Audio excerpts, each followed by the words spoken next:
Alright, welcome back everybody. We're going to do a pod review today on a pepper right out here. And it'll starting to rain a little bit here. But let's do a pod review on this pepper right here. Now, there seems to be two variations of this pepper. So this is called the Texas rice pepper, and this is how I received it. You can see there's little tiny little peppers on there. They can range in size from that to, like this. They can range in size from that to that, and they can be also really small as well, like this. They can stay quite small. Now the plant right behind it, which is this one here, this came out of a pod. So I received one large pod, and it seems like one of the seeds out of that pod that I got is actually throwing off a different pheno. So sometimes when the peppers cross, even though there might be like 30 seeds in that one pepper, it doesn't mean all 30 seeds are crossed. It just means that a few of them are probably crossed. And like you see here, we got a larger version of the Texas rice pepper. So this one seems to be authentic, and it doesn't seem to be anything wrong with the smaller version of it, whereas the hybrid version, the peppers are a little larger and their darkening in the stem is different. This isn't doing that. This is just like a regular pekin or tapine, I guess you would want to call it. It's a glabriusculum, I believe is what it is. And so that is what it is. So I figured I'd just show you the plant again. That's the large one. Here's the smaller one down here. That's the Texas rice pepper. So I had a couple that I picked off earlier that is ripened right here. I actually forgot about doing a review on these, but I figured do a review on them. I got a couple ready, so let's do it. So there they are. You can't really see it because the lid is red. I left them in here, and the sun got, gets to around 150, almost 200 degrees in here, like an oven. And so things will get cooked literally in here. Try to separate them for you, just to give you an idea on the sizes of those. They range in size. They're not all just one size. So let's turn you around and let's give that a go.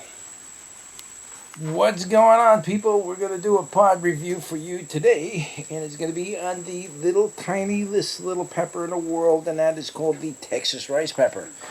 Now, like I stated earlier, I do have a second variation of this pepper, which is a hybrid version, but what you're looking at right here is the authentic pepper. It's called a Texas rice pepper. It originates from Texas. I guess it's a, I guess a tapine, or I don't think it's a pekin. I think it's a, well, it would be considered one or the other, either a tapine or a pekin.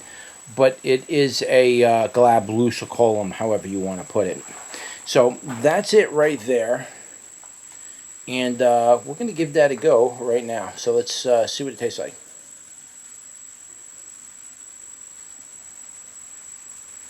Seedy, and that thing's all seeds.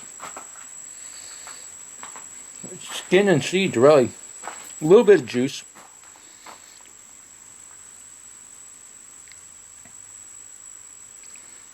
Give you an idea of the seeds.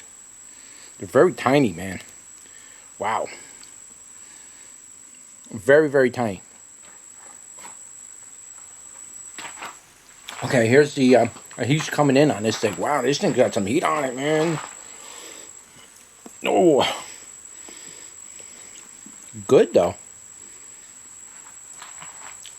Wow, that thing's hot, man. For a little tiny pepper like that, wow. It's potent. It's coming in like a ferocious lion right now. And very typical for this type of pepper. The heat's come in very striking, and very strong, really high in the beginning, and they come down relatively pretty quickly. So we'll see how long that heat lasts. As you can see, I'm burning right now. Scoville-wise, maybe about 20,000 on the Scoville, probably something like that. It's a very different type of burn. It's not like a jalapeno burn. This is a striking, direct, all at once, explosive burn. That's the only way I can put it. It's very explosive, very hot, and it hurts. Ooh, it's a tough one. Very, very nice. But again, as far as the Scoville's on, it's something I wouldn't go more than 20. Still cranking up. So the way it's hitting my tongue, it's hitting the tip of it, and it's kind of going back a little bit, and that's really about it. Kind of, it's road burn all the way up to about midway of the tongue, and then it just disappears. It's mostly where it was, and where I used my tongue to kind of get the seeds out, and that's where it took the beating, and it's coming around the edges of my tongue. Nothing on the gums, really. A little bit on the gums, actually. A little bit on the gums, on the inside of the gums. And a tiny tickle in the back of the throat. That was a small little pepper. For a tiny little pepper like that, that thing has definitely got some kick on it. Now, as far as the flavor on this thing goes, it's a very, very nice type of flavor. Again, when I try to describe pepper flavors, especially for the people who are not familiar with all these different flavors, I try to give you an idea of the type of flavor it is based off of something maybe you have tried, either cayenne, jalapeno, bell pepper, a habanero, maybe a scorpion. So all these peppers have like a general kind of a flavor, and a lot of peppers fall into that flavor type, if you will. The way it affects you, heat, the flavor, the sensation, the texture, the whole thing. So when I'm talking about these kind of peppers, I generally refer to these as bird peppers, because there's really nothing else like there that kind of has that glabriusculum type of flavor. It's just, they're unique in themselves. Yeah, you could kind of say they taste like cayennes a little bit, but they really don't. These peppers have like a bird pepper flavor. That's the only way to describe it. And I have larger bird peppers, for example. I'll show you over here. This is called bird's eye. Now, these are quite large, as you can see, right? So those are bird's eye chili.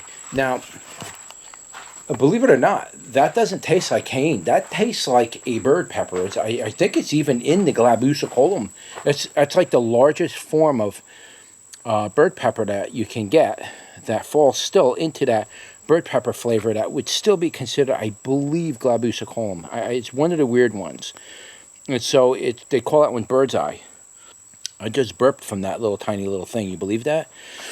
So that's what we're talking about when we talk about bird peppers. Now, to the untrained eye, bird peppers, or the untrained tongue, bird peppers, cayennes, it's going to kind of all be the same to you.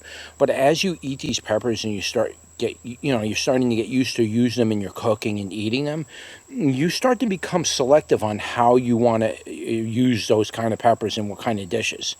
Like, I like certain peppers for certain things now. I don't just like say, oh, they all taste like cayenne, and it doesn't work like that. There's a certain flavor. It goes really good when you infuse it with flavors of other things like garlic and oregano and stuff like that. This infusion of flavors is really unique to that pepper, and it gives it a very, very interesting flavor. So, again, when we're talking about bird peppers, this one's falling into that bird pepper flavor. It's a very nice flavor. Now, is it? Can you grow these for practical reasons, like you're going to go into a sauce making business and you're going to, just start harvesting absolute tons of these peppers and making sauce out of it? You probably could, but I would probably try to just use these as an accenting flavor to other peppers that you want to make as a primary flavor from, just simply because these are so small, you're going to need a lot of them. Not saying you couldn't grow a lot of these plants, because these plants can get like 5 feet tall and like 5 feet wide, and literally put out like 5,000 or 6,000 peppers on a plant in one season. 5,000 or 6,000 of those things. It's absolutely insane how many they can produce. And so they're native in Texas. They're not native up here, but down in their native area, these things can get enormous, and they can produce hundreds upon hundreds, if not thousands, of peppers per season. So yeah, you can get them. It's just the amount of work that you're going to have to go through to actually turn that into something. I like to just snack on them, and if I was making a sauce, I would probably use something as you know, like a tapine or a pekin type thing, and build my flavor off the body of that, and just use these as a way to accent that flavor, just enough to give it sort of your own personal signature. You do whatever you want with it. I grow them more out of the interest of the wild plant, its historical purposes, and you know, for the seed, so I can offer it to other people, and hopefully they would be able to grow it and then eventually either save or offer the seed themselves. So it's a great pepper. I've been looking for this pepper now for, oh God, since like the mid 2000s. Somebody told me about the Texas rice pepper really early on in my earlier pepper years, which was like, you know, going into the beginning of the 2000s. That's when I was really starting to get into the trading of peppers. I mean, I grew bell peppers and stuff before, but I didn't really get into like all of these wild peppers and all this other stuff until I started meeting other people from forums and you know, chiliman.org and all those places. When that place came out, I started trading tons of peppers. So I was told about that pepper many years ago, and I couldn't come across it because I couldn't find nobody who even knew what it was. So now I finally came across a source that has these peppers, and they grow them. And so here you go. Now we have a bit of Texas all the way up here up north, and you know, you can grow them for yourselves and see if it's something you would like. But I've heard about this many years ago. There's a lot of talk about this even back in those days, and here it is. We finally got it. So yeah, just got to keep your patience up if you're looking for a particular variety of pepper. One day it'll come into you'll come across it, and you'll be able to get seeds and grow it. But anyway, guys, that's it. That was your pod review for the Texas rice pepper. And I'll try. I have some seed. I'm not sure how much seed I'm going to have this year, but I'll have some seed. I'll build a page for it. You can pick up seed here. If not, you can go online, and you can look for people on there who might have it. I'm sure there are people out there who can, you know, where you can get the seeds for that if we don't have them. I do have some seed this year. I'll be able to offer a few offers of that. But next year we'll grow it again, and then we'll try to get more if we could. As again, these peppers are so tiny, there's almost no seeds in them.